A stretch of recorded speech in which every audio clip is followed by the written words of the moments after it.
Hallo und herzlich willkommen auf meinem Kanal. Heute geht es um ein Messer des berühmten Herstellers Wenger, das seltsamerweise wenig Beachtung findet. Die wenigsten werden es wohl kennen, auch ich habe es eher so zufällig entdeckt. Dabei ist es dem Victorinox Spartan respektive dem Victorinox Standard sehr ähnlich. Darüber habe ich schon mal ein Video gemacht, verlinke ich euch hier. Und ganz besonders ähnlich ist es eigentlich dem Victorinox Tourist und noch viel ähnlicher ist es dem Tourist von 1973. Und nein, es dreht sich nicht um das Wenger Commander respektive Classic, es dreht sich um dieses hier. Klingt kompliziert, ist es auch so einigermaßen.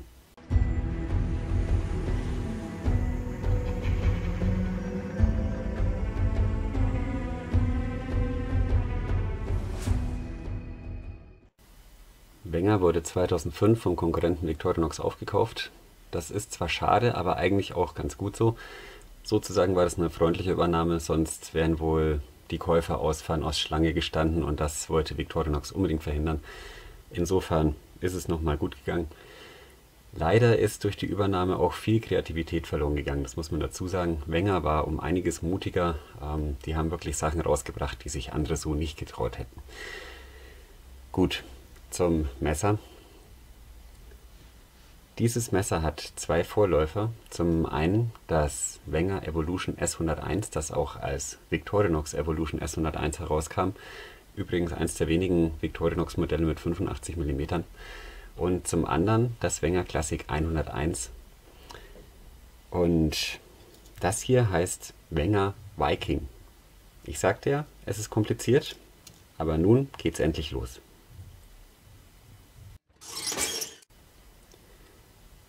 Das Wenger Viking gibt es schon ewig. Ich habe hier ein Modell aus den 1940er, 1950er Jahren, über das ich mal ein extra Video machen werde. Dieses Wenger Viking kommt aus den 1970er, 1980er Jahren und ist ein Werbemesser mit dem kaum noch erkennbaren Aufdruck Fleischmann, die Modellbahn der Profis. Das werde ich euch später mal auf den Bildern zeigen. Ich kann das hier ganz schlecht einfangen. Fleischmann war eine Nürnberger Firma, die hat sich auf Spielzeug und Modelleisenbahnen konzentriert und ich finde es echt schön, dass es sozusagen in seine Heimatstadt zurückgekehrt ist. Der Zustand ist gebraucht, aber okay. Wenger-Messer vom Zweitmarkt gibt es eher selten mit unbeschädigten Griffschalen, die haben meistens alle irgendwie hier eine Macke. Das ist relativ schade, weil die Griffschalen gibt es ja so nicht mehr. Aber das hier ist soweit in Ordnung. Es hat minimal ganz kleine Macken, aber wirklich nichts Dramatisches. Apropos Griffschalen. Der Nachfolger, das Classic 101, hat in den Griffschalen Zahnstocher und Pinzette verbaut. Das ist dann auch der einzige Unterschied. Diese ständigen Namenswechsel sind vielleicht auch ein Grund, warum dieses Modell hier kaum jemand kennt. Also ich hätte als Hersteller den Namen Viking behalten. Klingt besser als Classic 101. Meine Meinung. Was ist nun die Besonderheit? Es ist die Ähnlichkeit zum Victorinox Tourist von 1973. Das Viking ist dem Tourist und dem Spartan oder Standard viel ähnlicher als beispielsweise das gern hergenommene Commander oder Classic von Wenger. Das hat ja hier eine Nagelfeile und jetzt kommt's. Wir haben hier eine kleine Klinge und zwar in einer Hechtklingen oder beziehungsweise Clip-Point-Ausformung. Das vereint diese Messer und auch das alte Standard hat auch eine Hechtklinge. Die sind bei Victorinox im Allgemeinen recht selten anzutreffen. Da gibt es noch das Gärtnermesser und einige ältere Modelle, aber insgesamt sehr selten. Wie gesagt, unten Tourist 1973, oben 70er, 80er Jahre Viking von Wenger. Verblüffende Ähnlichkeit. Die Abmessungen sind sehr ähnlich, das Gewicht ist sehr ähnlich. Ich werde die Spezifikationen in die Videobeschreibung reinpacken, da könnt ihr das alles nochmal nachlesen. Es gibt natürlich ein paar Unterschiede. Beispielsweise hat Wenger traditionell die Klinge ein bisschen bauchiger ausgeformt als Victorinox. Da ist ein bisschen mehr Fleisch. Das trifft auch auf die kleine Klinge zu, die ist auch ein bisschen höher, kann man sagen, minimal, vielleicht ein Millimeter oder so. Es gibt aber noch ein paar Unterschiede. Das ist zum Beispiel der Dosenöffner von Wenger, der ist komplett anders.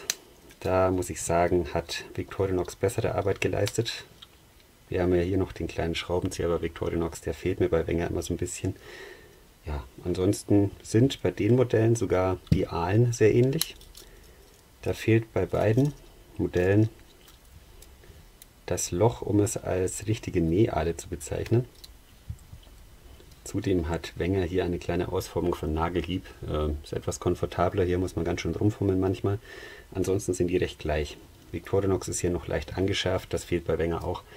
Ja, aber die Ausformung ist wirklich sehr ähnlich. Links Victorinox, rechts Wenger. Ja, dann gibt es noch einen relativ großen Unterschied, wie ich finde. Und zwar betrifft das die Griffschalen. Bei Victorinox sind die Griffschalen auf die Vernietung der Werkzeuge aufgepresst und liegen direkt auf den Platinen auf. Das ist meines Erachtens die bessere Lösung. Bei Wenger ist es so, dass es da auf der Platine kleine Ausstanzungen gibt. Die werden etwas hochgebogen und dann wird die Griffschale direkt auf die Platinen gepresst. Naja, zudem überlappen hier die Platinen. Insgesamt sind die Griffschalen von Wenger etwas anfälliger. Wenn das Messer runterfällt, ist meistens eine Ecke weg. Das ist der kleine Nachteil. Zudem, wie gesagt, von Wenger gibt es keine Griffschalen mehr. Die kann man vielleicht noch irgendwie auf dem Zweitmarkt erstehen, aber das ist dann Glückssache. Ja, das Wenger Viking findet man eigentlich schon noch relativ häufig auf dem Zweitmarkt. Für Sammler von Wenger ist das bestimmt interessant. Besonders schön finde ich halt diese Hechtklinge, die bei Schweizer Messern ja mittlerweile eher selten anzutreffen ist. Das ist ein schönes Modell mit einer Geschichte, die weit zurückreicht, 70, 80, 90 Jahre. Leider hat es wohl über die Zeit zu viele Namensänderungen über sich ergehen lassen müssen, aber naja, das Schicksal teilt ja so gesehen auch in gewisser Hinsicht mein Kanal. Ja, gut. Für mich eine absolute Kaufempfehlung, wenn ihr das mal irgendwo seht. Die Qualität ist bei Victorinox minimal höher, aber es ist ein Liebhaberstück und 50 Gramm ist auch okay, 50, 52 Gramm, also schöne Größe auch. Ja, wer jetzt quasi mal kein Victorinox Tourist von der Stange will, der kann sich da mal umschauen. Immer noch leichter zu finden als das Victorinox Tourist von 1973. Ja, das wollte ich euch mal zeigen. Es folgen jetzt noch ein paar Bilder. Dann danke ich euch für eure Aufmerksamkeit, wünsche euch alles Gute, ganz viel Gesundheit. Bis zum nächsten Mal.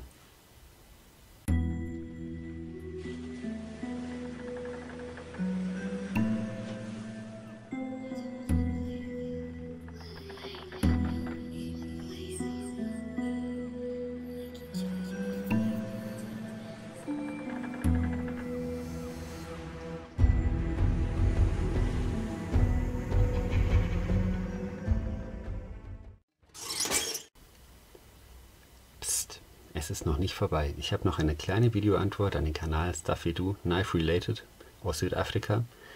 Er hat ein Video über die Okapi-Messer gedreht. Das sind diese südafrikanischen Traditionsmesser. Die wurden teilweise auch in Solingen hergestellt, eine Zeit lang. Ja, ich habe ein, Billigmodell davon auf dem Flohmarkt ergattert für 1 Euro vor ein paar Jahren. Mir hat daran eigentlich so gar nichts gefallen. Da war so eine Blechplatine, die soll wohl den Mond und die Sterne darstellen. Die habe ich sofort runtergerissen. Ansonsten habe ich den Griff stark gekürzt, habe das Griffende mit einem Eisstäbchen aufgefüllt. Die Feder, die geht eigentlich fast bis zum Griffende. Das Ding ist normalerweise ungefähr so lang. Die habe ich auch gekürzt. Den ganzen Griff habe ich abgefeilt. Der war etwas voluminöser. Ja. Dann habe ich hier diesen Blechring ersetzt durch Paracord. Blech oder weiß ich. Das war irgend so ein Ring.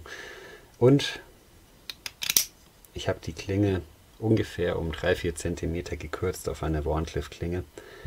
So gefällt mir das Messer viel besser. Es ist klein, handlich, praktisch. Man kann es richtig schön scharf ausschleifen. Ja, wollte ich ihm mal zeigen, habe ich ihm versprochen. Das ist immer so ein bisschen hakelig. Ja, schöne Sache. Und wie gesagt, das ist das, was ich daraus gemacht habe. Gut, schöne Grüße nach Südafrika.